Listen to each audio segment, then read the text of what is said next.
ഇപ്പോൾ ഈ സാമ്പത്തികം എന്ന് പറയുമ്പോൾ പേരിൽ മണി ഉണ്ടെന്ന് കരുതി എനിക്കെപ്പോഴും സാമ്പത്തികം കൂടുതലാണ്. പേരിലുള്ള മണി പല സാമ്പത്തിക മേഖലയിൽ കിട്ടാറില്ല. ഇപ്പം നമ്മൾ സിനിമയിലുണ്ട്, എല്ലാവരും വിചാരം നമ്മൾ ഭയങ്കര സാമ്പത്തിക ഭദ്രതയിലാണ്, അവന് നല്ല പൈസയാണ്, ഒരുപാട് പൈസയാണ് എന്നവർ ഒരു തെറ്റിദ്ധാരണ എവിടെയുണ്ട്. സാമ്പത്തികമുള്ളതും സാമ്പത്തികമില്ലാത്തതുമായിട്ടുള്ള ലൈഫ് ഞാൻ കണ്ടിട്ടുണ്ട്. കാശല്ല എല്ലാം എന്ന് എല്ലാവരും പറയും. പക്ഷേ ഷാറുഖ് ഖാൻ അദ്ദേഹത്തിൻ്റെ ഒരു ഇൻ്റർവ്യൂ പറഞ്ഞിട്ടുണ്ട്, കാശല്ല എല്ലാം എന്ന് നിങ്ങൾ പറയണമെങ്കിൽ അതിനു വേണ്ടിയുള്ളൊരു കാശെങ്കിലും നിങ്ങളുടെ കയ്യിലുണ്ടാവണം. ഞാൻ മറ്റുള്ളവരെ സാറ്റിസ്ഫൈ ചെയ്യിക്കാൻ വേണ്ടി ഞാൻ ജീവിക്കാറില്ല. ഞാൻ എനിക്ക് സാറ്റിസ്ഫൈ ചെയ്യിക്കാൻ വേണ്ടിയാണ് ഞാൻ എപ്പോഴും ജീവിക്കാൻ ശ്രമിക്കാറ്. മറ്റുള്ളവരെ സാറ്റിസ്ഫൈ ചെയ്യാൻ ജീവിച്ചു കഴിഞ്ഞാൽ ഒരുപക്ഷെ നമ്മൾ കുറച്ച് കഴിയുമ്പോഴത്തേനും നമ്മൾ ബുദ്ധിമുട്ടുകളാണ്. എനിക്കൊരു ബുദ്ധിമുട്ട് വന്നു കഴിഞ്ഞാൽ ഞാൻ ആരോടും ചോദിക്കരുത്, അങ്ങനത്തെ ഒരു പ്രഷർ ഉണ്ടായിരുന്നു. അങ്ങനെ ചോദിച്ചാൽ ആരെങ്കിലും തരുമെന്ന് വിശ്വാസമുണ്ടോ? കായംകുളം കൊച്ചുണ്ണി, അപ്പൊ എങ്ങനെയാണ് ഈ ഒരു ഫീൽഡിലേക്ക് വന്നത്? കുറച്ച് കള്ളലക്ഷണം കൂടുതലായതുകൊണ്ട് അവർ കൊച്ചുണ്ണിയായിട്ട് എന്നെ സെലക്ട് ചെയ്തു. ഞാൻ സാമ്പത്തികത്തെക്കാൾ കൂടുതലായിട്ട് സീരിയൽ കണ്ട എല്ലാ മലയാളി പ്രേക്ഷകരുടെ കുടുംബത്തിലൊരു അംഗമായി മാറി. സാമ്പത്തികത്തെക്കാൾ ഉപരി ഒരു മനസ്സിലൊരു സ്ഥാനം ലഭിച്ചു എന്നുള്ളതാണ്. അപ്പം ഞാനെടുത്ത ഇൻവെസ്റ്റ്മെൻ്റ് ആ മനസ്സിൽ, പ്രേക്ഷകരുടെ മനസ്സിലുള്ള സ്ഥാനമായിരുന്നു. പൊതുവെ കുട്ടികളെ വീടുകളിൽ സീരിയൽ കാണാൻ സമ്മതിക്കാറില്ല. പക്ഷെ ഞാനടക്കമുള്ള കുട്ടികൾ പണ്ട് സ്ഥിരമായി കണ്ടുകൊണ്ടിരുന്ന ഒരു സീരിയലുണ്ടായിരുന്നു, കായംകുളം കൊച്ചുണ്ണി. ഇപ്പം നിങ്ങൾക്ക് മനസ്സിലായി കാണും ഞാൻ ആരെയാണ് ഉദ്ദേശിച്ചതെന്ന്. മണിക്കുട്ടൻ. മലയാള സിനിമയിൽ 20 വർഷം പിന്നിടുകയാണ് മണിക്കുട്ടൻ. വെൽക്കം ടു കാര്യം സാമ്പത്തികമാണ് with Anusreedas. Thank you very much. 2004 Kayamkulam Kochunni? 2004-05 അപ്പോൾ എങ്ങനെയാണ് ഈ ഒരു ഫീൽഡിലേക്ക് വന്നത്, ആക്ടിങ് എന്നുള്ളൊരു ഇതിലേക്ക്? ഓഡീഷനൊക്കെ ഓർമ്മയുണ്ടോ ആദ്യത്തെ? ഓർമ്മയുണ്ട്. ഞാൻ ആദ്യം കൊച്ചുണ്ണിയിലല്ല ചെയ്യുന്നത്. ഞാൻ ആദ്യം ചെയ്യുന്നത് ദൂരദർശൻ കേന്ദ്രത്തിന് വേണ്ടി ഒരു ടെലിപ്ലേ ആണ്, നുണ നേരാകുമോ എന്ന് പറഞ്ഞിട്ട്. പിന്നെ അതിനുശേഷം ജയകുമാർ IAS ഓഫീസർ അടുത്തൊരു ചിൽഡ്രൻസിലും വർണ്ണച്ചിറകുകൾ, ആ സിനിമയിൽ ഞാൻ അഭിനയിച്ചിട്ടുണ്ട്. അതിനുശേഷം കുറേ കാലത്തിന് ശേഷമാണ് ഈ കൊച്ചുണ്ണിയിലോട്ട് വരുന്നത്. ഞാൻ MG കോളേജിലാണ് പഠിച്ചത്, ഡിഗ്രി BCom ആയിരുന്നു. അപ്പോൾ അവിടെ ഞങ്ങളൊരു ക്യാമ്പസ് ഫിലിം ഫെസ്റ്റിവലിന് അയക്കാൻ വേണ്ടി ഒരു ക്യാമ്പസ് ഫിലിം ചെയ്തായിരുന്നു. അതിൻ്റെ ഒരു CD ഈ പറയുന്ന പോലെ കൊച്ചുണ്ണിയുടെ അസിസ്റ്റൻറ്റ് ഡയറക്ടർ കാണുകയും അങ്ങനെ കൊച്ചുണ്ണിയുടെ കൗമാരം ചെയ്യാനായിട്ട് ഒരാളെ അന്വേഷിച്ചുകൊണ്ടിരുന്ന സമയത്ത് യഥാർത്ഥത്തിൽ കൊച്ചുണ്ണിയായിട്ട് വേറെ ആളെയാണ് സെലക്ട് ചെയ്ത് വെച്ചിരുന്നത്. പക്ഷേ അതിൽ പല കള്ളന്മാരും ഉണ്ടല്ലോ, അതിലേതെങ്കിലും ഒരു കള്ളനായിട്ട് എന്നെയും വെക്കാമെന്ന് വിചാരിച്ചാണ് വിളിച്ചത്. പക്ഷേ ഞാനന്ന് അവിടെ ചെന്ന സമയത്ത് കുറച്ച് കള്ളലക്ഷണം കൂടുതലായതുകൊണ്ട് അവർ കൊച്ചുണ്ണിയായിട്ട്, നല്ല ലക്ഷണം കൂടുതലായതുകൊണ്ട് അവർ കൊച്ചുണ്ണിയായിട്ട് എന്നെ സെലക്ട് ചെയ്തു. ഒരു കുറേ ആൾക്കാരുണ്ടായിരുന്നു, എനിക്കൊന്ന് 200-300 ആൾക്കാർ. അവർ ഓൾറെഡി ഫോട്ടോസൊക്കെ അന്ന്, കാരണം ഈ കൊച്ചുണ്ണി എന്ന് പറഞ്ഞ സീരിയൽ ഇപ്പുറത്ത് കത്തനാർ എന്ന് പറഞ്ഞൊരു സീരിയൽ ഓൾറെഡി സക്സസ് ആണ്. അപ്പോൾ കൊച്ചുണ്ണി ഈ പറഞ്ഞ പോലെ ഒരു ഹിസ്റ്റോറിക്കൽ ഇതുമായിട്ട് ബന്ധപ്പെട്ട സംഭവമാണല്ലോ. അപ്പം സാധാരണ സീരിയലുകളേക്കാൾ കൂടുതലായിട്ട് ആൾക്കാർ കാണാൻ ചാൻസ് ഉള്ളതും എന്നാൽ അഭിനയ സാധ്യതകളുള്ള, കുറച്ച് അഭിനയിക്കാൻ ആഗ്രഹമുള്ള ആൾക്കാർ അതിനുവേണ്ടി ശ്രമിച്ചതുമായിട്ടുള്ളൊരു സീരിയലായിരുന്നു. അപ്പോൾ അതുകൊണ്ട് തന്നെ കുറേ ഓഡിഷൻ ഉണ്ടായിരുന്നു. അതിൽ നിന്ന് കുറേ ഫിൽറ്റർ ചെയ്ത് വന്നിട്ടാണ് എനിക്ക് കിട്ടിയത്. വീട്ടിലാരൊക്കെ ഉണ്ട്? ട്രിവാൻഡ്രമാണ്? അതെ. വീട്ടിൽ അച്ഛനും അമ്മ, 2 ചേച്ചിമാർ മാരീഡാണ്. ഇപ്പം ഞാനും അച്ഛനും അമ്മയും. ആരാണ് ആക്ടിങ്ങിലൊക്കെ ഏറ്റവും കൂടുതൽ സപ്പോർട്ട് ചെയ്തിട്ടുള്ളത് വീട്ടിൽ നിന്നാണ്? രണ്ടുപേരും പ്രത്യേകിച്ച് സപ്പോർട്ട്. 4 പേരെന്ന് പറയണം. അപ്പം സിസ്റ്റേഴ്സ് അങ്ങനെ അവരൊരു സപ്പോർട്ടായിട്ടൊന്നും ഇല്ലായിരുന്നു. ഇത് എനിക്കൊരു ആഗ്രഹം തോന്നി ഞാൻ ഇറങ്ങിയതാണ്. ഈ പറയുന്ന പോലെ ആദ്യത്തെ സ്കൂളിൽ ഈ പറയുന്ന പോലെ പ്രോഗ്രാം ചെയ്തത് കണ്ടിട്ടാണ് എന്നെ ഈ ടെലിപ്ലേയിൽ, ദൂരദർശനിലെ ടെലിപ്ലേയിലേക്ക് വിളിക്കുന്നത്. ഒരുപക്ഷെ വീട്ടുകാർ, ഇപ്പം എനിക്ക് 2 സിസ്റ്റേഴ്സാണ്, ചേച്ചിമാരെ കാര്യം, ഈ 2 അറ്റം കൂട്ടിമുട്ടാൻ പാടുപെടുന്ന ഫാമിലി ആയതുകൊണ്ട് ചേച്ചിമാരെ കാര്യത്തിൽ കൂടുതൽ ശ്രദ്ധ കൊടുക്കുകയും, ആൺകുട്ടിയല്ലേ ഇളയത്, അവൻ അങ്ങ് വളർന്നോളും എന്നൊരു അശ്രദ്ധയല്ല, പക്ഷേ ഒക്കെ ഒരു ഈസി ഇതുണ്ടായിരുന്നു അവർ. അപ്പം സ്കൂളിലെ ടീച്ചർമാരാണ് എനിക്ക് ഈ പറയുന്ന പോലെ എന്തെങ്കിലും പഠിത്തമാണോ അല്ലെങ്കിൽ കലാകായിക പ്രവർത്തനമാണെന്ന് ടീച്ചർമാരാണല്ലോ നോക്കുന്നതെന്ന്.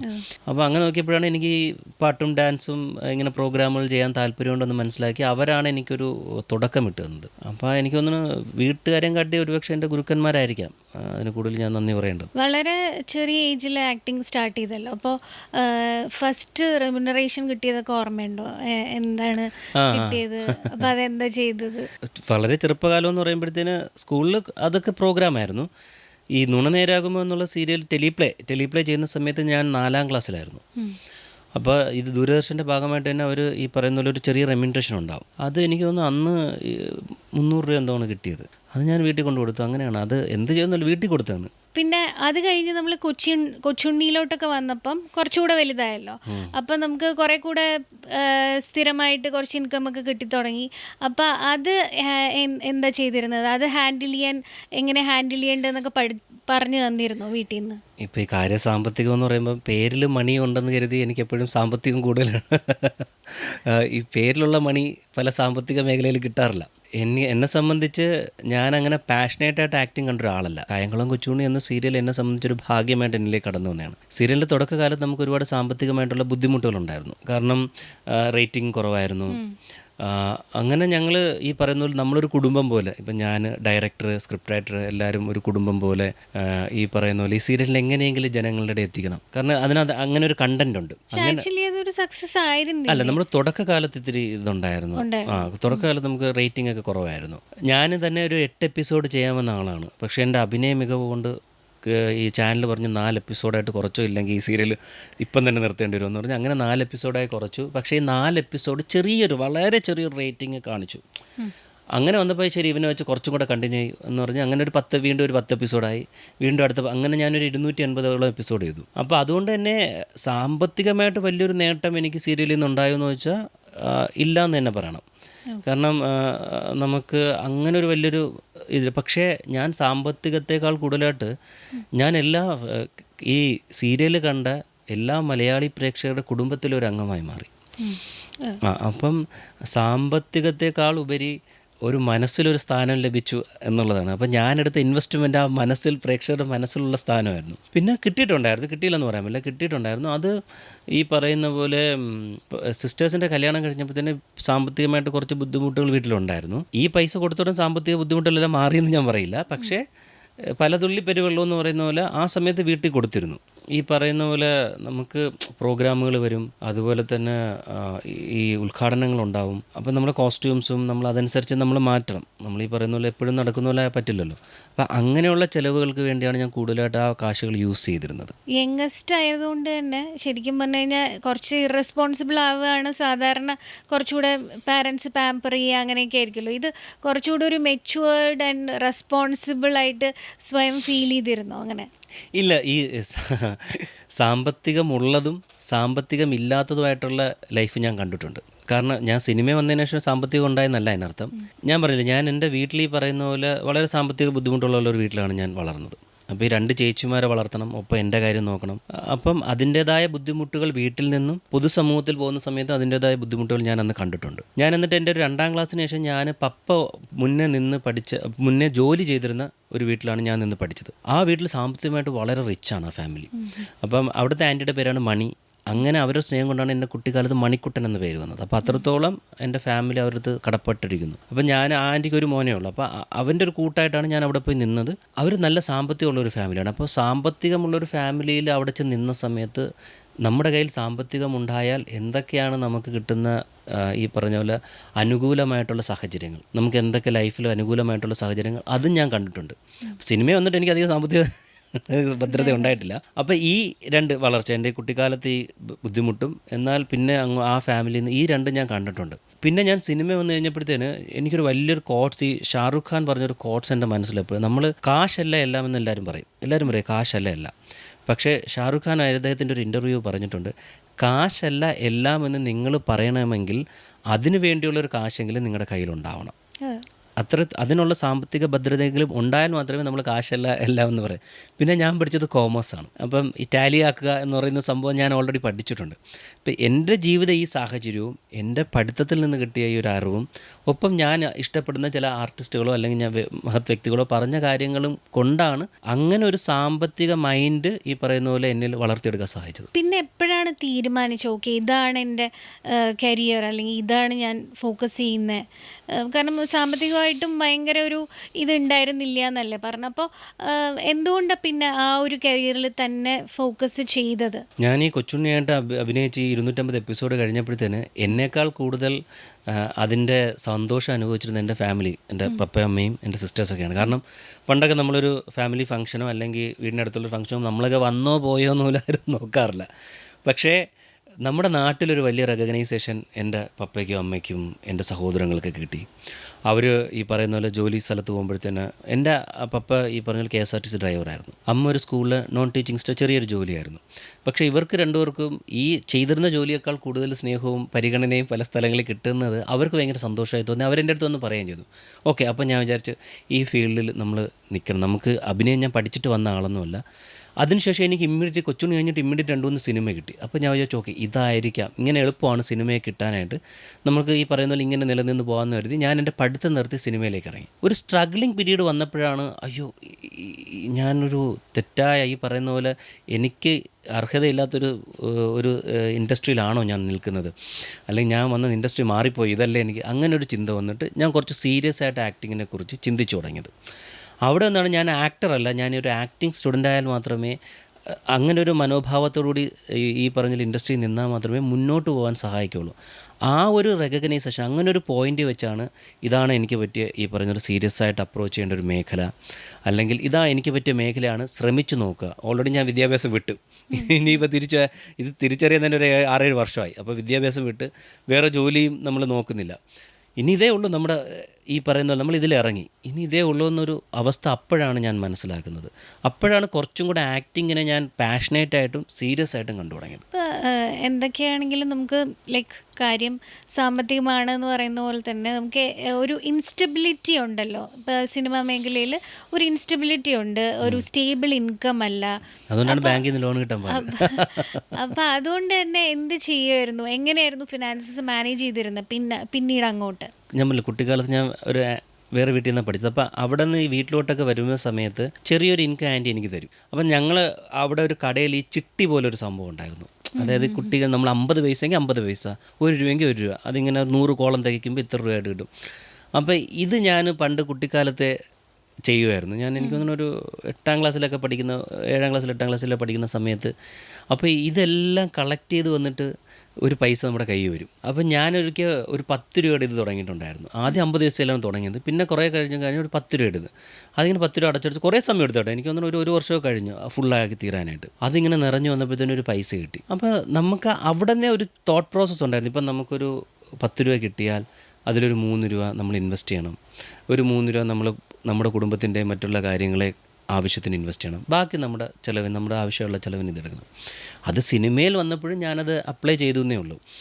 കാരണം ഈ പറയുന്ന പോലെ എൻ്റെ പാഷനും എൻ്റെ ഏണിംഗ് ഓഫ് ലിവിങ് എന്ന് പറയുന്നത് ഒന്നാണ്. ഇപ്പം നമ്മുടെ കുടുംബത്തിൽ നിന്ന് അങ്ങനെ ഭയങ്കരമായിട്ട് സേവ് ചെയ്തിട്ടുള്ളൊരു കുടുംബമൊന്നുമല്ല. മുൻകാല ഈ പറയുന്ന പോലെ നമ്മളെ പൂർവികർ അത്രത്തോളം ഇത് ചെയ്തിട്ടില്ല, സേവിങ്സ് ചെയ്തിട്ടില്ല. അപ്പം നമ്മളെ സംബന്ധിച്ച് നമ്മൾ ജീവിക്കണമെങ്കിൽ ഇതിൽ ഉള്ള വരുമാനമേ ഉള്ളൂ. അപ്പോൾ എൻ്റെ ഏണിംഗ് ഓഫ് ലിവിങ്ങും എൻ്റെ പാഷനും ഒരു ഇതാണ്. അപ്പം നമുക്ക് ഒരുപാട് സെലക്റ്റീവ് ആവാൻ പറ്റില്ല സിനിമയിൽ. സെലക്റ്റീവ് ആയിക്കഴിഞ്ഞാൽ നമ്മുടെ ഏണിംഗ് ഓഫ് ലിവിങ്ങിനെ ബാധിക്കും. നമുക്ക് പറ്റുന്ന രീതിയിൽ കിട്ടുന്ന സിനിമകൾ ചെയ്യുക, അത് മനോഹരമായ കഥാപാത്രങ്ങൾ ചെയ്യുക, അതിൽ നിന്നൊരു വരുമാനം, അതൊരു ഭയങ്കര എമൗണ്ട് ആവും ചെറിയ എമൗണ്ട് ആയാലും അതിൽ നിന്ന് കിട്ടുന്ന വരുമാനത്തെ ഇത്ര രൂപ സേവിങ്, അത് സേവ് ചെയ്ത് തന്നെ വെച്ചേക്കണം. ഇത്ര രൂപ സേവിങ്, ഇത്ര രൂപ കുടുംബത്തിലെ കാര്യങ്ങൾക്ക് യൂസ് ചെയ്യുക, ബാക്കിയുള്ള നമ്മുടെ പേഴ്സണൽ കാര്യങ്ങൾക്ക് യൂസ് ചെയ്യുക എന്നുള്ളൊരു ഇത് മെൻറ്റാലിറ്റി ഞാൻ കുട്ടിക്കാലത്ത് ലൈഫിലുണ്ടായ ഒരു സംഭവത്തിൽ നിന്ന് കൊണ്ടുവന്നതാണ്. ഈ സാമ്പത്തിക അച്ചടക്കം എനിക്ക് തോന്നുന്നു എൻ്റെ ജീവിത രീതികളിൽ നിന്ന്, ഈ പറയുന്ന പോലെ ഈ അനുഭവങ്ങളിൽ നിന്ന് പഠിച്ചെടുത്തതാണ് ഈ സാമ്പത്തിക ഒരു അച്ചടക്കം. എല്ലാവരും പറയും നമ്മൾ നമ്മളുടെ ചിലവുകളെല്ലാം കഴിഞ്ഞിട്ട് നമ്മൾ സേവ് ചെയ്യാന്ന് വിചാരിച്ചു കഴിഞ്ഞാൽ ഒരിക്കലും നമ്മൾ സേവ് ചെയ്യില്ല. അപ്പം അങ്ങനത്തെ ഒരു ആറ്റിറ്റ്യൂഡ് ആദ്യം തുടങ്ങി തന്നെ ഉണ്ടായിരുന്നു അല്ലേ? നമ്മൾ ആദ്യം സേവിങ്സിന് വേണ്ടി മാറ്റി വച്ചിട്ട് പിന്നെയായിരുന്നു ബാക്കി സ്പെൻഡ് ചെയ്യുള്ളൂ. അത് തന്നെയാണ് കാരണം. ഈ കോവിഡ് വന്ന സമയത്ത് എനിക്ക് ആരോടും പോയി കടം ചോദിക്കേണ്ടി വന്നില്ല. കാരണം വരുമാനം എന്ന് പറഞ്ഞ് ഡെഡായിരുന്നു, എക്സ്പെൻസ് അതിനേക്കാൾ കൂടുതലായിട്ട് ഉണ്ടായിരുന്നു എല്ലാവരും. അപ്പം ഞാൻ അങ്ങനെ ഒരു സാമ്പത്തികമായിട്ടുള്ള അച്ചടക്കം ഉണ്ടായിരുന്നതുകൊണ്ട് എനിക്കറിയാവുന്ന ഒരുപാട് കൂട്ടുകാർ ആ സമയത്ത് സാമ്പത്തികമായിട്ട് ഒരുപാട് ബുദ്ധിമുട്ടിലായിരുന്നു. ഞാൻ അങ്ങനെ ഒരു ഡിസിപ്ലിൻ കീപ്പ് ചെയ്തുകൊണ്ട് വലിയ പ്രശ്നങ്ങൾ എന്നാൽ പക്ഷേ ചിലവ് വരുന്ന സമയത്ത് ടെൻഷൻ ഉണ്ടായിരുന്നു. കാരണം വർക്കൊന്നും നടക്കുന്നില്ല, ടെൻഷൻ ഉണ്ടായിരുന്നു. പക്ഷേ കുഴപ്പമില്ല, നമുക്ക് പിടിച്ചിരിക്കാൻ പറ്റും എന്നൊരു ഇത് തോന്നാൻ ഞാൻ ഉണ്ടാക്കി വെച്ചൊരു സാമ്പത്തിക ഭദ്രത തന്നെയായിരുന്നു. ഞാൻ മറ്റുള്ളവരെ സാറ്റിസ്ഫൈ ചെയ്യിക്കാൻ വേണ്ടി ഞാൻ ജീവിക്കാറില്ല. ഈ മറ്റുള്ളവർക്ക് അയ്യോ അവർ കണ്ടിട്ട് അവൻ ചെറിയ വണ്ടി നടക്കുന്നു, അല്ലെങ്കിൽ അവൻ്റെ ജീവിത ലൈഫ് സ്റ്റൈല് വളരെ ലോ പ്രൊഫൈലാണ് എന്ന് അവരെ മനസ്സിലാക്കാൻ വേണ്ടി ഞാൻ ജീവിക്കാറില്ല. ഞാൻ എനിക്ക് സാറ്റിസ്ഫൈ ചെയ്യിക്കാൻ വേണ്ടിയാണ് ഞാൻ എപ്പോഴും ജീവിക്കാൻ ശ്രമിക്കാറ്. മറ്റുള്ളവരെ സാറ്റിസ്ഫൈ ചെയ്യാൻ ജീവിച്ചു കഴിഞ്ഞാൽ ഒരുപക്ഷെ നമ്മൾ കുറച്ച് കഴിയുമ്പോഴത്തേനും നമ്മൾ ബുദ്ധിമുട്ടുകളാണ്. നമ്മളെ സാറ്റിസ്ഫൈ ചെയ്ത് ജീവിച്ചു കഴിഞ്ഞാൽ ചില ബുദ്ധിമുട്ടുള്ള ഘട്ടം വരുമ്പോഴത്തേനും നമുക്കത് അതിജീവിക്കാൻ സാധിക്കും. ഇപ്പം മണി സ്പോയിൽസ് റിലേഷൻഷിപ്പ് അങ്ങനെ തോന്നിയിട്ടുണ്ടോ എപ്പോഴെങ്കിലും? തീർച്ചയായിട്ടും. നമ്മളിപ്പം ഒരാൾക്ക് കടം കൊടുത്തിട്ട് അവർ തിരിച്ചു ചോദിക്കുമ്പോഴത്തേനും പലരുമായിട്ട് വഴക്കുകളിലേക്ക് പോവേണ്ടി വരാനായിട്ടുള്ള സാഹചര്യം ഉണ്ടായിട്ടുണ്ട്. അതുകൊണ്ട് തന്നെ ഞാൻ വലുതായിട്ട് ആരും കടം കൊടുക്കാറില്ല. ഇപ്പോൾ ഒരു സിനിമയിൽ അഭിനയിച്ചു, അപ്പോൾ അത് കഴിഞ്ഞതിന് ശേഷം നമുക്ക് തന്നെ നമ്മുടെ ഒരു ഔട്ട്ലുക്ക് മാറിയിട്ടുണ്ടോ? ഓക്കെ, എനിക്കൊരു ബുദ്ധിമുട്ട് വന്നു കഴിഞ്ഞാൽ ഞാൻ ആരോടും ചോദിക്കരുത്, അങ്ങനത്തെ ഒരു പ്രഷർ ഉണ്ടായിരുന്നോ? അങ്ങനെ ചോദിച്ചാൽ ആരെങ്കിലും തരുമെന്ന് വിശ്വാസമുണ്ടോ? ഇപ്പം നമ്മൾ സിനിമയിലുണ്ട്, എല്ലാവരും വിചാരം നമ്മൾ ഭയങ്കര സാമ്പത്തിക ഭദ്രതയിലാണ്, അവന് നല്ല പൈസയാണ്, ഒരുപാട് പൈസയാണ് എന്നവർ ഒരു തെറ്റിദ്ധാരണ എവിടെയെങ്കിലുണ്ട്. അപ്പം നമ്മൾ ചെന്ന് ചോദിച്ചാൽ നീയൊക്കെ എൻ്റെ അടുത്തൊന്ന് കടം ചോദിക്കണം, നിൻ്റെ അടുത്ത് ഞാനല്ലേടാ കടം ചോദിക്കേണ്ട എന്നൊരു മനോഭാവം ഇവിടെ ഉണ്ട്. അത് അവരെ കുറ്റം പറയാൻ പറ്റില്ല. ഇവിടെ നിന്ന് കിട്ടിയൊരു അറിവാണ് അവരെ സംബന്ധിച്ച്. ഈ പറഞ്ഞ പോലെ സിനിമയിൽ വരുന്ന ആൾക്കാർ ഈ പറയുന്ന പോലെ ഫിനാൻഷ്യലി വെൽ ഇതാണ് എന്നൊരു തോന്നൽ ആർക്കും ഉണ്ട്. പിന്നെ ഈ പറയുന്ന പോലെ നമ്മളെപ്പോഴും നോക്കുമ്പോൾ ഇപ്പോഴത്തെ മീഡിയാസും അതിപ്പോൾ എല്ലാവരും ആ കാറിൽ വന്നിറങ്ങുന്നു, ആ സിനിമയ്ക്ക് ശേഷം ഇന്ന കാറിൽ ഇറങ്ങുന്നു, അല്ലെങ്കിൽ ഇന്ന ഫ്ലാറ്റ് സ്വന്തമാക്കി, ഇന്ന രീതിയിലുള്ള ഹൈ പ്രൊഫൈൽ ലൈഫ് സ്വന്തമാക്കി എന്നിങ്ങനെ മീഡിയാസ് കാണിച്ചുകൊണ്ടിരിക്കുമ്പോൾ ആൾക്കാർ തെറ്റിദ്ധരിക്കാം എല്ലാവരും ഒരേ രീതിയിലാണ്, എല്ലാ ആർട്ടിസ്റ്റുകളും അല്ലെങ്കിൽ എല്ലാ സിനിമാ പ്രവർത്തകരും ഒരേ ലൈഫ് സ്റ്റൈലാണ് എൻജോയ് ചെയ്യുന്നതെന്ന് തെറ്റിദ്ധരിക്കാം. നേരത്തെ പറഞ്ഞ പോലെ തന്നെ നമുക്കൊരു ഇൻസ്റ്റബിലിറ്റി ഉള്ളതുകൊണ്ട് തന്നെ നമ്മൾ ഒരു ഓവർ ദ ടൈം നമുക്ക് ഇപ്പം ഇൻഡസ്ട്രി പിന്നെ കുറേ കൂടെ ചാലഞ്ചിങ് ആണ്, കുറേ ന്യൂ എൻട്രൻസ് ഉണ്ട്, അപ്പം കുറേ കൂടെ ചാലഞ്ചിങ് ആയി മാറി ഇപ്പം ഇൻഡസ്ട്രി. അപ്പോൾ ഇനി ഫർദർ അങ്ങോട്ട് എന്താണ് ആക്ച്വലി ഒരു പ്ലാൻ, എന്താണ് ഒരു ഫിനാൻഷ്യൽ പ്ലാൻ, അല്ലെങ്കിൽ എങ്ങനെയായിരിക്കും എൻ്റെ ഇത് മുന്നോട്ട് കൊണ്ടുപോകാൻ ഉദ്ദേശിക്കുന്നത്? ഞാൻ എൻ്റെ ഒരു സുഹൃത്ത് ഒരു സ്ക്രിപ്റ്റ് റൈറ്ററാണ്, അദ്ദേഹത്തിൻ്റെ പേര് ഞാൻ പറയുന്നില്ല. അദ്ദേഹം ഒരിക്കൽ കമൽഹാസൻ തമിഴിലെ കമൽഹാസൻ സാറുമായിട്ട് നല്ല ബന്ധമുള്ള ഒരു സ്ക്രിപ്റ്റ് റൈറ്ററാണ്. അപ്പോൾ ഈ ഇടയ്ക്ക് ഞാൻ അദ്ദേഹമായിട്ട് സംസാരിച്ചുകൊണ്ടിരുന്നപ്പം നമ്മുടെ ലൈഫ് സ്റ്റൈലിനെ കുറിച്ച് സംസാരിച്ചു. അപ്പം കമൽഹാസൻ സാറ് ഈ പുള്ളിക്ക് പറഞ്ഞു കൊടുത്തൊരു അഡ്വൈസ് ഉണ്ട്. ലൈഫിൽ ഈ പറഞ്ഞ പോലെ നമ്മൾ ഫിനാൻഷ്യലി മാത്രമല്ല എല്ലാ രീതിയിലും സ്റ്റേബിളായി പോകുന്ന ഒരാളെന്ന് പറയുന്നത് ബെൻസ് അല്ലെങ്കിൽ അങ്ങനെയുള്ള ലക്ഷറിയസ് ഓഡി ബെൻസ് അങ്ങനെ ലക്ഷറിയസ് കാർ വാങ്ങാൻ കാശുണ്ടായിട്ടും അത് വാങ്ങാതെ നമ്മൾ ലൈഫ് ഒന്ന് സെറ്റിലായി കഴിഞ്ഞിട്ട് കുറച്ചും കൂടെ ഇൻകം ഉണ്ടാക്കിയിട്ട് അത് അങ്ങനെ വാങ്ങുന്ന ആൾക്കാരാണ് ലൈഫിലും കരിയറിലും എല്ലാത്തിലും ഒരു സക്സസ് ആയിട്ടോ അല്ലെങ്കിൽ സ്റ്റേബിളായിട്ട് ഫിനാൻഷ്യൽ സ്റ്റെബിലിറ്റി ആണല്ലോ നമ്മൾ സംസാരിക്കുന്നത്.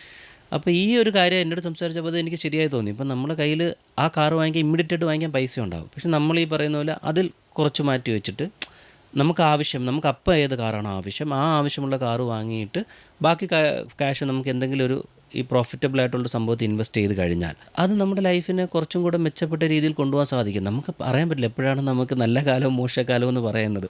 അത് എല്ലാ മേഖലയിലും അങ്ങനെ തന്നെയാണ്. എന്നെ സംബന്ധിച്ച് ഞാൻ പറയില്ല, ഇങ്ങനെയുള്ള അറിവുകൾ എൻ്റെ ഒരു ആക്ടിങ് സ്റ്റുഡൻ്റ് എന്ന രീതിയിൽ ഒരു വ്യക്തി എന്ന രീതിയിലും ഇങ്ങനെയുള്ള അറിവുകൾ എന്നെ സംബന്ധിച്ചുണ്ട്.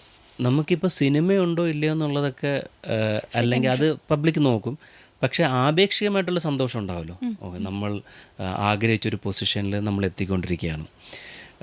സിനിമ എന്നുള്ളൊരു മീഡിയയെ നമ്മൾ നല്ല രീതിയിൽ സ്നേഹിച്ചു കഴിഞ്ഞാൽ സിനിമയ്ക്കൊരു സത്യമുണ്ട്. ആ സിനിമ നമുക്ക് അത്യാവശ്യമായിട്ടുള്ള കാര്യങ്ങൾ തരും. എനിക്ക് വരുന്ന ഓരോ സിനിമയും വളരെ ചെറുതോ വലുതോ എന്നില്ല, ആത്മാർത്ഥമായിട്ട് സമീപിച്ചിട്ടുള്ളൂ. അതുകൊണ്ട് തന്നെ സിനിമ ഇതുവരെ എന്നെ അങ്ങനെ ഒരു അപകടത്തിൽ പെടുത്തിയിട്ടില്ല. ഇപ്പം ഞാൻ സിനിമ കുറഞ്ഞ സമയത്ത് CCL ക്രിക്കറ്റ് ഉണ്ടായിരുന്നു. എനിക്ക് തോന്നുന്നു നല്ല രീതിയിൽ എനിക്ക് അത്യാവശ്യം വരുമാനം കിട്ടിത്തുടങ്ങിയ CCL ക്രിക്കറ്റിൽ കളിച്ചപ്പോഴാണ്. അതിനുശേഷം CCL ക്രിക്കറ്റും സിനിമയും കുറച്ച് നിന്ന് തുടങ്ങിയപ്പോഴത്തേനാണ് ബിഗ് ബോസ് എന്ന് പറഞ്ഞ ഷോയിൽ എന്നെ വിളിച്ചത്. അത് കോവിഡ് വന്ന് നമ്മളെല്ലാവരും എന്ത് ചെയ്യും അന്തം വിട്ടിരിക്കുമ്പോഴാണ് ബിഗ് ബോസ് പോലുള്ള ഷോയിൽ എന്നെ. അപ്പം എന്നെ അവിടെ ആ ഷോയിൽ മുന്നേ വിളിച്ചപ്പോഴും ഞാൻ പോയിട്ടില്ല.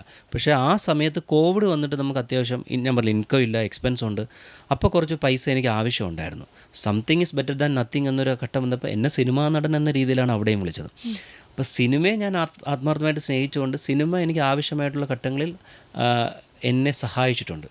അപ്പോൾ ഇനി മുന്നോട്ടുള്ള കാര്യത്തിലും സിനിമയെ ആത്മാർത്ഥമായി സ്നേഹിക്കുക, അപ്പോൾ ഓട്ടോമാറ്റിക്കലി എനിക്കൊരു വരുമാനം വരും. അതിലൊരു ആത്മാർത്ഥമായിട്ട് സ്നേഹിക്കുമ്പോൾ അത് തന്നെ നമുക്കൊരു അതിൽ നിന്നൊരു അച്ചടക്കം ഉണ്ടാക്കിയെടുക്കുക എന്നുള്ളത് മാത്രമേ ഉള്ളൂ. അല്ലാതെ ഭയങ്കര പ്ലാനിങ്ങോടെ ഇങ്ങനെ എനിക്ക് ഇന്ന ഇതൊരു രീതിയിൽ ജീവിക്കുന്ന ഒരു 10 വർഷം കഴിഞ്ഞ് ഇന്നൊരു വീട് കെട്ടണം, ഇന്ന കാറാക്കണം, ഇന്ന ലീവ്, അങ്ങനത്തെ ചിന്തയൊന്നുമില്ല. ഇപ്പോൾ എന്താണോ നെക്സ്റ്റ് ലൈഫ് എന്താണോ ഡേ എന്താണോ എന്നുള്ള കുറിച്ച് മാത്രമേ ചിന്തയുള്ളൂ. പൊതുവേ ലൈക്ക് നോ പറയാൻ ബുദ്ധിമുട്ടാണോ?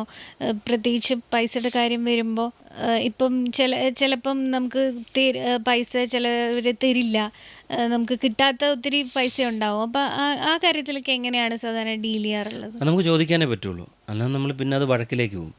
ഇപ്പം നമ്മൾ വിചാരിക്കും സിനിമ എല്ലാം നടക്കുന്നത് എല്ലാ രീതിയിലും ഫിനാൻഷ്യലി സാറ്റിസ്ഫൈ ചെയ്തുകൊണ്ട് ഒരിക്കലുമല്ല. കാരണം നമ്മൾ ചോദിക്കും, നമ്മൾ 10 രൂപ ചോദിക്കും, അവർ 7 രൂപ പറയും, പിന്നെ അവർ 5 രൂപ ആയിട്ട് തരും. പക്ഷേ അതിൽ നമ്മൾ ഈ പറഞ്ഞ പോലെ നമ്മൾ ഒരിക്കലും ഒരു സിനിമ ചെയ്ത ഒരു ചരിത്രമാണ്. ഒരിക്കൽ ക്യാമറയുടെ മുമ്പ് എന്തെങ്കിലും സംസാരിക്കുക അല്ലെങ്കിൽ ഇത് ചെയ്താൽ അത് ചരിത്രമാണ്, അത് അങ്ങനെ തന്നെ കിടക്കും. ത്രൂ ചാനൽസ് അല്ലെങ്കിൽ യൂട്യൂബിൽ എങ്ങനെ കിടക്കും. അപ്പോൾ ആ ഒരു രീതി നമ്മൾ മനസ്സിലാക്കുക. രണ്ടെന്ന് പറഞ്ഞാൽ നമ്മൾ ഈ കണ്ടൻറ്റ്മെൻറ്റ് എന്ന് പറഞ്ഞൊരു സംഭവമുണ്ട്. നമ്മൾ കിട്ടുന്ന കാര്യങ്ങളിൽ സാറ്റിസ്ഫൈഡ് ആകുക എന്ന് പറഞ്ഞ സംഭവം. ഞാൻ പറഞ്ഞില്ല, എൻ്റെ കുടുംബത്തിൽ ആരും അഭിനയ മേഖലയായിട്ട് ബന്ധപ്പെട്ട ആരും തന്നെയില്ല. എന്തൊരു ഭാഗ്യത്തിന് ഞാൻ ഇങ്ങനൊരു മേഖലയിൽ എത്തിപ്പറ്റി. അപ്പോൾ എനിക്കൊരു ഒരുപാട് കാര്യങ്ങൾ കഴിഞ്ഞിട്ടായിരിക്കും നമ്മളെക്കുറിച്ച് ആ ക്യാരക്ടറിലോട്ട് എത്തുന്നത്. ആ ക്യാരക്ടർ കിട്ടുന്ന സമയത്ത് കാശിൻ്റെ കാര്യം പറഞ്ഞോ അല്ലെങ്കിൽ വേറൊരു കാര്യം പറഞ്ഞോ ആ ക്യാരക്ടർ നഷ്ടമാക്കുന്നതിനോട് ഞാൻ യോജിക്കുന്നില്ല. പക്ഷേ അത് കിട്ടുന്നൊരു വരുമാനം തരുമല്ലോ, എനിക്ക് അതിൽ എൻ്റെ കാര്യങ്ങൾ കൊണ്ടുപോകാൻ സാധിക്കുന്നുണ്ട്. അതുകൊണ്ട് ഞാനത് ഒരിക്കലും മിസ്സാക്കാനോ അല്ലെങ്കിൽ അതെനിക്ക് കുറച്ച് പൈസ വന്നോളൂ എന്നൊക്കെ പറഞ്ഞ് അവരെ ബുദ്ധിമുട്ടിലാക്കാൻ ഞാൻ ശ്രമിക്കാറില്ല. ഇപ്പം ഇൻഡസ്ട്രിയിൽ പൊതുവെ ഒരു ഡിസ്പാരിറ്റി ഉണ്ടോ? നമുക്ക് ഒരു പൊതുവെ അവർ ഒരു റോളിപ്പം ഇന്ന ആൾ ഇപ്പം ഇന്ന ആൾക്ക് ഒരു റോൾ കൊടുക്കുമ്പോൾ അത് ചെറിയ ആർട്ടിസ്റ്റാണോ വലിയ ആർട്ടിസ്റ്റാണോ അങ്ങനെ നോക്കിയൊരു ഡിസ്പാരിറ്റി, പലവർക്കും പലതരത്തിലുള്ള റെമ്യൂണറേഷൻ ഫിക്സിങ് അങ്ങനെയുള്ളതൊക്കെ ഒരു ഡിസ്പാരിറ്റി ഉണ്ടോ ഇൻഡസ്ട്രിയിൽ പൊതുവെ? അങ്ങനെ ഫീൽ ചെയ്തിട്ടുണ്ടോ? അതിപ്പോൾ നമുക്ക് എല്ലാ മേഖലയിലും ഉണ്ടാവുമല്ലോ. ജനങ്ങൾ എത്രത്തോളം നമ്മളെ അക്സെപ്റ്റ് ചെയ്യുന്നു അല്ലെങ്കിൽ ജനങ്ങളിലേക്ക് നമ്മൾ എത്രത്തോളം സ്വീകാര്യത നേടിയെന്നനുസരിച്ചായിരിക്കും നമുക്ക്. കാരണം സിനിമാ മേഖല എപ്പോഴും പബ്ലിക്കുമായിട്ട് ഇതായിട്ടുള്ള ഒരു ബന്ധം നിലനിർത്തുന്നൊരു മേഖലയാണ്. അപ്പം തീർച്ചയായിട്ടും ഓരോ ഇതിലുള്ളവർക്ക് അതനുസരിച്ചുള്ള റെമ്യൂണറേഷൻ ആയിരിക്കും കിട്ടുന്നത്. ഇപ്പോൾ ഡിസ്പാരിറ്റി എന്നുള്ള വാക്കിനേക്കാൾ ഉപരി ഈ പറയുന്ന പോലെ നമ്മളെ തന്നെ പോളിഷ് ചെയ്ത് ആ ഒരു അവസ്ഥയിലേക്ക് എത്തിക്കാൻ ശ്രമിക്കുക എന്നുള്ളൂ. ഒരിക്കൽ നിങ്ങൾ ഈ പറയുന്ന പോലെ ജനങ്ങളാലും സിനിമയായിട്ട് സ്വീകാര്യം നേടിക്കഴിഞ്ഞാൽ തീർച്ചയായിട്ടും നിങ്ങൾ ആവശ്യപ്പെടുന്ന കാര്യങ്ങൾ കിട്ടിയിരിക്കും. ഒരു റെഗുലേഷൻസ് കൊണ്ടുവരാം അങ്ങനത്തെ ഒരു ഇത് തോന്നിയിട്ടുണ്ടോ ഇങ്ങനെ സിനിമയിൽ? ഒരു ഫിലിം ഐ മീൻ ഒരു മണി റിലേറ്റഡ് ആസ്പെക്റ്റിൽ നോക്കുമ്പോൾ ലൈക്ക് നിങ്ങളുടെ യങ്സ്റ്റേഴ്സിൻ്റെ ഒരു സജഷൻ ലൈക്ക് അങ്ങനെ ഒരു റെഗുലേഷൻസ് കൊണ്ടുവരാൻ സാധിക്കുമോ അതോ അത് പോസിബിൾ അല്ലേ? എനിക്ക് തോന്നുന്നില്ല. സിനിമ എന്ന് പറയുമ്പോഴത്തേനും നമ്മൾ ഒരുപാട് കാര്യങ്ങൾ ഒന്നിച്ചു വരുന്നൊരു സംഭവമാണ്. നമ്മളൊരു ഓർഗനൈസ്ഡ് ഒരു ഇതിനകത്തൊരു റൂമിനകത്ത് ഇരുന്നല്ലല്ലോ അത് ചെയ്യുന്നത്. അത് നമ്മൾ പല സ്ഥലങ്ങളിൽ പോകും. ഇന്നിപ്പോൾ ചിലപ്പോൾ ഏതെങ്കിലും റൂമിനകത്തായിരിക്കും, നാളെ ഏതെങ്കിലും പുറത്തായിരിക്കും, ഗ്രൗണ്ടിലായിരിക്കും, റോഡിലായിരിക്കാം, വേറെ നാട്ടിലായിരിക്കും, അങ്ങനെ പല സ്ഥലങ്ങളിലായിരിക്കും ഷൂട്ട് ചെയ്യുന്നത്. ഇപ്പം ഞാൻ കുരുക്ഷേത്ര എന്നൊക്കെയുള്ള സിനിമ ചെയ്യുമ്പോഴത്തേന് കാർഗിൽ മറ്റേ വാർ നടക്കുന്ന സ്ഥലത്താണ് പോയി ഷൂട്ട് ചെയ്തത്. അപ്പം നമുക്ക് അങ്ങനെയുള്ള ലൊക്കേഷനിലേക്ക് എത്തിപ്പെടണമെങ്കിൽ അതിൻ്റേതായ രീതി വേണം. നമ്മൾ നേരത്തെ പറഞ്ഞ റെമ്യൂണറേഷനേക്കാൾ മാറ്റി പിടിക്കേണ്ടി വരും. കാരണം അങ്ങനെ ഒരു സ്ഥലത്ത് വേണം ഷൂട്ട് ചെയ്യേണ്ടത്. അപ്പോൾ അങ്ങനെ ഒരേ രീതിയിലുള്ള ഇത് കൊണ്ടുപോകാൻ നടക്കുന്ന കാര്യമല്ല.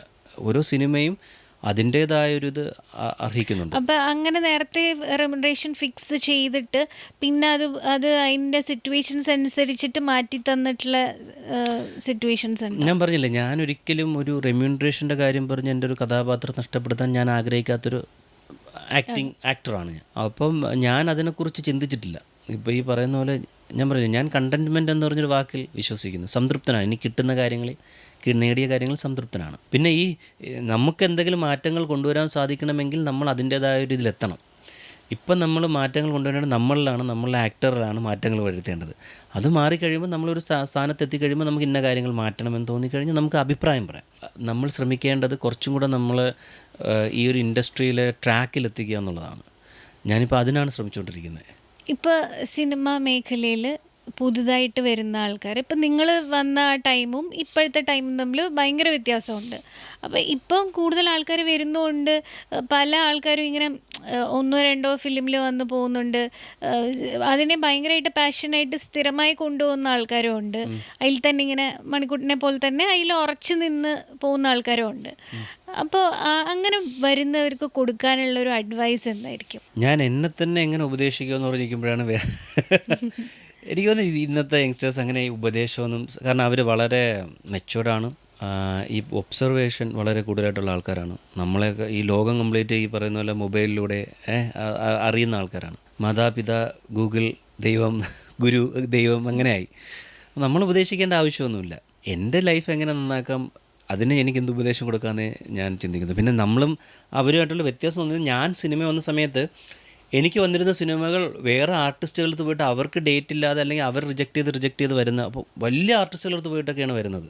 ഇപ്പോൾ എന്ന് പറഞ്ഞാൽ അവർക്ക് വേണ്ടിയുള്ള സിനിമകളും കഥകളും ഉണ്ടാക്കപ്പെടുന്നുണ്ട്. അപ്പം നമുക്ക് വേണ്ടിയുള്ള സിനിമകളും കഥകളും ഉണ്ടാക്കപ്പെടുമ്പോഴത്തേന് നമുക്ക് കുറച്ചും കൂടെ നല്ല രീതിയിൽ ജനങ്ങളിലേക്ക് സ്വീകാര്യത നേടാൻ സാധ്യതയുണ്ട്, അല്ലെങ്കിൽ ആ സിനിമ കുറച്ചും കൂടെ സക്സസ് ആവാൻ സാധ്യതയുണ്ട്. അപ്പോൾ അങ്ങനെ ഒരു ചേഞ്ച് ഇന്നത്തെ സിനിമയും ഞങ്ങൾ വന്ന സമയത്തുള്ള സിനിമയും തമ്മിലൊരു വ്യത്യാസമേ ഉള്ളൂ. ഉപദേശിക്കാൻ ഞാൻ ആരുമല്ല. ഇപ്പോൾ ചിലർ പറയും നമുക്ക് സ്റ്റേബിൾ ആയിട്ടുള്ളൊരു സംഭവം ആദ്യം ഉണ്ടാക്കിയിട്ട് വേണം ഈ ഒരു ഇതിലോട്ട് ഇറങ്ങാൻ അല്ലെങ്കിൽ സിനിമയിലോട്ട് ഇറങ്ങാൻ എന്നൊക്കെ പല അഭിപ്രായങ്ങളുണ്ട് അതിനെപ്പറ്റി. അത് എന്താണ് മണിക്കൂട്ടിന് തോന്നിയിട്ടില്ല? Obviously your life is an experience, അത് അതല്ല മറ്റേ രീതിയിലും പോസിബിൾ ആണെന്നുള്ളത്. പക്ഷെ എന്താണ് വാട്ട് യു ഫീൽ? ഇത് നമ്മുടെ ജീവിതമാണ്, അപ്പം നമ്മളാണ് അതിന് ചെയ്യേണ്ടത്. ഇത് സ്റ്റേബിൾ ഇൻകം ഉണ്ടാക്കിയിട്ട് വരണോ, അല്ലെങ്കിൽ നമ്മൾ ഈ പറയുന്ന പോലെ കിട്ടുന്ന ഇൻകം നമ്മുടെ ലൈഫ് സ്റ്റേബിൾ ആക്കണോ എന്നുള്ളത് ഇപ്പം എൻ്റെ ആവശ്യം പോലെ ആയിരിക്കില്ല. അതെ, താങ്കളുടെ ആവശ്യങ്ങളായിരിക്കില്ല. ഇപ്പം ഞാൻ പറയില്ല, ഈ കണ്ടന്റ്മെൻറ്റ് എന്നുള്ളൊരു വാക്ക് നമുക്കത് പറയാനേ പറ്റത്തുള്ളൂ. ഇപ്പം നമ്മൾ വിചാരിക്കുക ഇന്ന് കിട്ടിയ ഇത് വെച്ച് എനിക്ക് ഓക്കെ, പക്ഷേ നാളെ നമ്മളിപ്പോൾ ചിന്തിക്കും ഇപ്പോൾ ഒരു കാറിൽ പോയിക്കൊണ്ടിരിക്കും, വേറെ ആൾ അതിനേക്കാൾ സൗകര്യമുള്ളൊരു കാറിൽ നമ്മൾ ചുമ്മാ ഒരു ലിഫ്റ്റ് ഒരു കൂട്ടുകാരൻ തരുമ്പോഴത്തേനും ഇതേപോലത്തെ ഒരു കാർ നമുക്ക് കിട്ടിയിരുന്നെങ്കിൽ, അല്ലെങ്കിൽ വീട്ടിൽ പോയി ഇതേപോലത്തെ. അപ്പോൾ ഈ കണ്ടന്റ്മെൻറ്റ് എന്നുള്ളൊരു സംഭവം, തൃപ്തി എന്നൊരു സംഭവം നമ്മളിലേക്ക് ഉണ്ടെങ്കിൽ അത് ഓക്കെയാണ്. അത് തൃപ്തി എന്ന് പറയുന്നത്, അല്ലെങ്കിൽ ഈ സക്സസിൻ്റെ സ്കെയിൽ ഓരോരുത്തർക്കും ഓരോ രീതിയിലായിരിക്കും, ഓരോ നീളമായിരിക്കും. ചിലർക്ക് ചെറിയ സ്കെയിലായിരിക്കും, ചിലർക്ക് സ്കെയിൽ വലുതായിരിക്കും. ഇപ്പോൾ പലതും ആ സ്കെയിൽ എന്ന് പറയുന്നത് വേറെ ആൾക്കാരാണ് പലരുടെയും ജീവിതത്തിൻ്റെ സ്കെയിൽ അളക്കുന്നത്. ഇപ്പോൾ സോഷ്യൽ മീഡിയ ഏതാണ്ട് ആ രീതിയിൽ അങ്ങനെയാണ്. അപ്പോൾ അതുകൊണ്ട് തൃപ്തി എന്ന് പറയുന്നത്, അല്ലെങ്കിൽ സ്റ്റെബിലിറ്റി എന്ന് പറയുന്നത്, ഇറ്റ് ഡിപ്പെൻഡ്സ് ഓൺ ഇൻഡിവിജ്വൽ. ഇനി നമുക്കൊരു റാപ്പിഡ് ഫയർ സെഗ്മെൻ്റ് ആണ്. അപ്പോൾ ആ സെഗ്മെൻറ്റിൽ നമ്മൾ ഇങ്ങനെ ക്വസ്റ്റ്യൻസ് ചോദിക്കും. അപ്പോൾ എന്താണോ മനസ്സിൽ തോന്നണേ അത് പറയാം. ഓക്കെ. ഇപ്പോൾ ഒരു മാസം നടന്നു പോകണമെങ്കിൽ ഒരു ബെയർ മിനിമം ബഡ്ജറ്റ് എത്രയായിരിക്കും? ഏറ്റവും കുറവ് ഒരു മന്ത്ലി എനിക്ക് ഈ ഒരു എമൗണ്ട് വേണം. ഈ പണ്ടൊക്കെ ആണെങ്കിൽ ഇപ്പോൾ ഈ കാറിൻ്റെ ലോണും വീടിൻ്റെ ലോണും അങ്ങനെ ഒരുപാട് സംഭവങ്ങളുണ്ടല്ലോ, അതെന്തായാലും എല്ലാ മാസം അടച്ചേ പറ്റത്തുള്ളൂ. അങ്ങനെ നോക്കിയാലേ നമുക്ക് വലിയൊരു എമൗണ്ട്. ഇല്ലെങ്കിൽ ഞാൻ വലിയ ഇപ്പം ബോഡി ബിൽഡിങ് ഇതിനൊക്കെ ഒരു മീൻസ് നമ്മൾ ഈ ഫിസിക്ക് നോക്കണമല്ലോ, ഇങ്ങനെ അത് ഞാനൊരു കണക്ക് കൂട്ടിയിട്ടില്ല. ഞാനൊരു 10,000 രൂപയ്ക്കും ജീവിച്ചിട്ടുണ്ട്. പക്ഷേ ഈ പറയുന്ന പോലെ മറ്റുള്ള ബില്ലുകൾ, കറണ്ട് ബില്ല്, വാട്ടർ ബില്ല്, അപ്പോൾ ഈ ബില്ലുകൾ സാറ്റിസ്ഫൈ ചെയ്യണം. അതുകൊണ്ട് ഇത്ര എമൗണ്ട് കിട്ടിയാലേ ജീവിക്കാൻ പറ്റുള്ളൂ എന്ന് എനിക്ക് പറയാൻ പറ്റില്ല. ഞാൻ 5,000 രൂപയ്ക്കും 10,000 രൂപയ്ക്കൊക്കെ ആണെങ്കിലും ജീവിക്കാം, പക്ഷേ ഈ ബില്ലുകളും കൂടെ അടയ്ക്കുന്ന ഒരു എമൗണ്ട് വേണം. എപ്പോഴും ഞാൻ വാങ്ങിക്കുന്ന ഒരു സാധനമാണ്, പക്ഷേ എനിക്ക് അതിലൊരു ഗിൽട്ടും ഉണ്ട്. അങ്ങനെ ഒരു സാധനം ഉണ്ടോ? ഞാൻ വർക്കൗട്ട് ചെയ്ത് കഴിഞ്ഞിട്ട് ഈ ചിക്കൻ മസ്റ്റാണ് എനിക്ക്. വർക്കൗട്ട് ചെയ്ത് കഴിയുമ്പോഴത്തേന് ഗിൽറ്റല്ല, ഞാൻ രണ്ടു വട്ടം ആലോചിക്കും. ഞാൻ നന്നായിട്ട് വർക്കൗട്ട് ചെയ്യുന്ന ദിവസം ഈ അൽഫാമോ അല്ലെങ്കിൽ അങ്ങനെ ചിക്കൻ്റെ എന്തെങ്കിലും സാലഡ്സ് ഒക്കെ ആയിരിക്കും. നന്നായിട്ട് വർക്കൗട്ട് ചെയ്ത് കഴിയുമ്പോഴത്തേന് ഞാൻ പോയി വാങ്ങിക്കും. പിറ്റേ ദിവസം ഒന്ന് വർക്കൗട്ട് കുറഞ്ഞു കഴിഞ്ഞാൽ ഞാൻ ചിന്തിക്കും, അയ്യോ ഇന്നത് വാങ്ങിക്കണമായിരുന്നു, ഇന്ന് വർക്കൗട്ട് കുറഞ്ഞല്ലോ. പക്ഷേ ആ ഡയറ്റ് എടുക്കുന്നത് അത് ഫോളോ ചെയ്ത് കൊണ്ടുപോകണം. ആഹാരത്തിൻ്റെ കാര്യത്തിൽ ലുബ്ധം കാണിക്കുന്നവനല്ല, പക്ഷേ ഞാൻ ചിന്തിക്കും, ഇന്ന് ഞാൻ വർക്കൗട്ട് ചെയ്യുമ്പോഴും ചിന്തിക്കും, ഇതിന് ശേഷം ഞാൻ ഇതാണ് കഴിക്കാൻ പോകുന്നത്, അതിന് ഞാൻ എത്ര മണി ഇൻവെസ്റ്റ് ചെയ്യുന്നുണ്ട്, ഈ ജിമ്മിൽ നിൽക്കുന്ന സമയത്ത് ഇൻവെസ്റ്റ് ചെയ്യുന്നുണ്ട്. ഗിൽറ്റായിട്ട് എനിക്കൊന്നും ഫീൽ ചെയ്തിട്ടില്ല. ഞാൻ അങ്ങനെ ഒരു ചിലവ് ഞാനൊന്നിലും ചെയ്തിട്ടില്ല. പക്ഷെ ഞാൻ ഓരോ കാര്യം ചെയ്യുന്നതിന് മുമ്പ് ഒരു വട്ടം കൂടെ ആലോചിച്ചിട്ട് അതിൽ ഇൻവെസ്റ്റ് ചെയ്തുള്ളൂ. FD, ഗോൾഡ്, സ്റ്റോക്സ് അല്ലേ ഇത് പിക്കും? ഗോൾഡ് ആയിരിക്കാം കുറച്ചും കൂടെ, കാരണം ഗോൾഡിൻ്റെ ഇപ്പം പിടിച്ചാൽ കിട്ടാത്ത രീതിയിൽ പോയിക്കൊണ്ടിരിക്കുക. ഒരു മണി ടിപ്പ് ഫോളോ ചെയ്യുന്നത് എന്തായിരിക്കും? RD ഞാനെപ്പോഴും, അതായത് ബാങ്കിൻ്റെ ഒരു RD ഇത് വരുമല്ലോ, അത് ഞാനെപ്പോഴും, കാരണം ഒരു മാസം ഇത്ര രൂപ വെച്ച് അടയ്ക്കുന്നത്, അത് ഞാനൊരു ഇതായി കഴിഞ്ഞാൽ അടുത്ത വട്ടം ഞാൻ ഒരു 10,000 രൂപ കൂടെ കൂട്ടും. അപ്പം ഈ മാസം എനിക്ക് ഇത്ര എമൗണ്ടിൻ്റെ ഒരു ജോലി ചെയ്താലേ എനിക്ക് അത് അടയ്ക്കാൻ പറ്റുള്ളൂ എന്നൊരു ഇത് കിടപ്പുണ്ട്. അങ്ങനെയുള്ള ചെറിയ ചെറിയ സേവിങ്സ് ആയിരിക്കും. സ്പെൻഡറാണോ കൂടുതലും സേവറാണോ? സേഫ് സ്പെൻഡറാണ്. ഹൈ ഇമ്പാക്ട് റോളാണ്, പക്ഷെ ലോ ഫീ ആണ്. അപ്പോൾ അക്സെപ്റ്റ് ചെയ്യോ? ഉറപ്പായിട്ടും എനിക്ക് ആ ലോ ഫീൽ എനിക്ക് ജീവിക്കാൻ പറ്റുമെന്ന് എനിക്ക് ഉറപ്പുണ്ട്. പക്ഷേ ആ ക്യാരക്ടർ എനിക്ക് പിന്നെ ഞാൻ കിട്ടണോ, കാരണം ഞാനിപ്പം ഈ ഒരു പ്രായത്തിൽ ചെയ്യുന്ന പോലെ ചിലപ്പോൾ 60-ാമത്തെ വയസ്സിൽ ആ ക്യാരക്ടർ ഇതാവണമെന്നില്ല. ഈ പ്രായത്തിൽ ചെയ്യേണ്ട ക്യാരക്ടർ ഈ പ്രായത്തിൽ തന്നെ ചെയ്യണം. അതുകൊണ്ട് ഒരു കാരണവശാലും ഒരു ക്യാരക്ടർ എന്നിൽ നിന്ന് മിസ്സായി പോകാൻ ഞാൻ സമ്മതിക്കില്ല. If money was not a problem, ഏത് ഡ്രീം ആയിരിക്കും ഫുൾഫിൽ ചെയ്യുക? അപ്പം പൈസ പ്രശ്നമല്ല, പക്ഷെ അപ്പം ഏത് ഡ്രീം ആയിരിക്കും ഞാൻ ഇപ്പം ഫുൾഫിൽ ഫുൾഫിൽ ചെയ്തുകൊണ്ടിരിക്കുകയല്ല ആക്ടിങ്. അത് തന്നെ. ഇപ്പം മണി മാനേജ്മെൻറ്റിൽ ഇൻഡസ്ട്രിയിൽ ഏതെങ്കിലും റോൾ മോഡൽ ഉണ്ടോ, തോന്നിയിട്ടുണ്ടോ ഓക്കെ ഇന്ന ആൾ നന്നായിട്ട് മണി മാനേജ് ചെയ്യുന്നുണ്ട് എന്ന് പേഴ്സണലി മണിക്കൂട്ടിന് ഫീൽ ചെയ്ത ഒരാളുണ്ടോ എമംഗ് ഇൻഡസ്ട്രിയിലുള്ള ഫ്രണ്ട്സ്? എനിക്ക് ഞാൻ പൃഥ്വിരാജ് അദ്ദേഹം മണിയല്ല, അദ്ദേഹം സമയം കറക്റ്റായിട്ട് യൂസ് ചെയ്ത ആളായിട്ട് എനിക്ക് ഫീൽ ചെയ്തിട്ടുണ്ട്. കാരണം ഭയങ്കര പങ്ക്ച്വലാണ്, ഡിസിപ്ലിൻഡാണ്.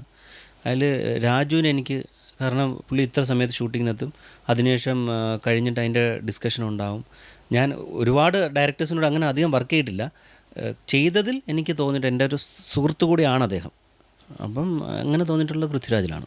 ഇപ്പോൾ ഒരു പർച്ചേസ് ഇതുവരെ ചെയ്തതിൽ ഓക്കെ അത് അൺഡു ചെയ്യണമെങ്കിൽ ഏതായിരിക്കും? ഞാൻ ഈ പ്രോഗ്രാംസിനായിട്ട് കോസ്റ്റ്യൂംസ് ഒരുപാട് സെലക്ട് ചെയ്യാറുണ്ട്. ഇപ്പോൾ ലാസ്റ്റ് ഞാൻ US പോയ സമയത്ത് ഞങ്ങളവിടെ 1 മാസത്തെ ഷോയ്ക്കാണ് പോയത്. അവിടെ ചെന്നപ്പോഴത്തേന് ഈ മാർപ്പാപ്പയുടെ മരണം, പിന്നെ ചില കാരണങ്ങൾ കാരണം നമുക്ക് 7 ഷോയെ ചെയ്യാൻ സാധിച്ചുള്ളൂ. അപ്പോൾ നമ്മൾ 3 ആഴ്ച കഴിഞ്ഞ് തിരിച്ചു വന്നു. അപ്പോൾ ഞാൻ പോയപ്പോഴത്തേന് 1 മാസത്തെ, കാരണം അവിടെ ചെന്ന് വേറെ വാങ്ങണ്ടല്ലോ, അവിടെ ചെന്ന് വാങ്ങിച്ചാലും മെയ്ഡ് ഇൻ ഇന്ത്യ ആയിരിക്കും പലതും. അപ്പം അത് ഞാൻ വിചാരിച്ചു അത്രയും വാങ്ങണ്ടായിരുന്നു, അത് കുറച്ച് എക്സ്പെൻസ് കൂടിപ്പോയി. ഞാൻ 1 മാസത്തേക്കുള്ള കോസ്മെറ്റിക്സ്, മേക്കപ്പ്, കാരണം സ്റ്റേജ് ഷോ അല്ല, അപ്പോൾ മേക്കപ്പിൻ്റെ സാധനങ്ങളുണ്ട്, അവിടെ മേക്കപ്പ് ചെയ്യാൻ വേറെ ആളില്ല. അതൊക്കെ ഇപ്പോഴും ബാലൻസ് ചെയ്ത്, അപ്പോൾ അത് കുറച്ചൊന്ന് കുറയ്ക്കാമെന്ന് തോന്നിയിട്ടുണ്ട്. തിങ്ക് 10 times ആൻഡ് ബൈ ആണോ, അതോ ബൈ ചെയ്ത് കഴിഞ്ഞിട്ട് പിന്നെ ആലോചിക്കോ? തിങ്ക് 20 times ആൻഡ് ബൈ ആണ് ഏതൊരു കാര്യത്തിൽ നമ്മൾ ഇൻവെസ്റ്റ് ചെയ്യുന്നതിന് മുമ്പ്. കാരണം ഞാൻ പറഞ്ഞില്ലേ, ഈ കാശ് എന്ന് പറയുന്നത് ഞാൻ അങ്ങനെ നിസ്സാരമായി കാണുന്ന ഒരാളല്ല.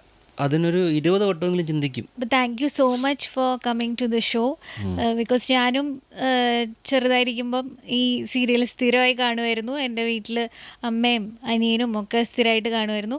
അപ്പോൾ മണിക്കുട്ടനെ വിളിച്ചപ്പോൾ തന്നെ എനിക്ക് ആക്ച്വലി ഓർമ്മ വന്നത് ആ പണ്ടത്തെ എൻ്റെ കുട്ടിക്കാലവും ആ ഒരു സീരിയലും അതൊക്കെയാണ്. അപ്പോൾ ഞാൻ എക്സൈറ്റഡ് ആയിരുന്നു കാണാനും സംസാരിക്കാനും. So thank you so much. Thank you. ഞാനിപ്പോൾ ഇവിടെ സാമ്പത്തികത്തിൻ്റെ കാര്യം പറഞ്ഞു. കാര്യം സാമ്പത്തികം, ഈ പേരിലുള്ള മണി എന്ന് പറയുന്നത് എൻ്റെ ജീവിതത്തിൽ അത്രത്തോളം, പേരിൽ മാത്രമേ മണിയുള്ളൂ. അപ്പോൾ പറഞ്ഞതിൽ ഈ പറയുന്ന പോലെ എൻ്റെ ജീവിത അനുഭവങ്ങൾ വെച്ചിട്ടാണ് ഞാൻ പറഞ്ഞത്. അല്ലാതെ ഞാനൊരു BCom സ്റ്റുഡൻ്റ് ആയതുകൊണ്ടോ അല്ലെങ്കിൽ സിനിമയിൽ സക്സസ് അങ്ങനെയുള്ള രീതിയിലല്ല. എൻ്റെ ജീവിത അനുഭവത്തിൽ നിന്നുകൊണ്ട് മാത്രമാണ് ഞാൻ സംസാരിച്ചത്. അത് എല്ലാവരുടെ ലൈഫിൽ ആപ്ലിക്കബിൾ ആവണമെന്നില്ല. പക്ഷേ ഈ പറയുന്ന പോലെ ഈ ഒരു പ്രോഗ്രാമിൽ എന്നെ വിളിച്ച് എൻ്റെ സാമ്പത്തിക ഭദ്രതയെക്കുറിച്ച് അന്വേഷിച്ചതിൽ ഞാൻ നന്ദി പറയുന്നു. Thank you so much.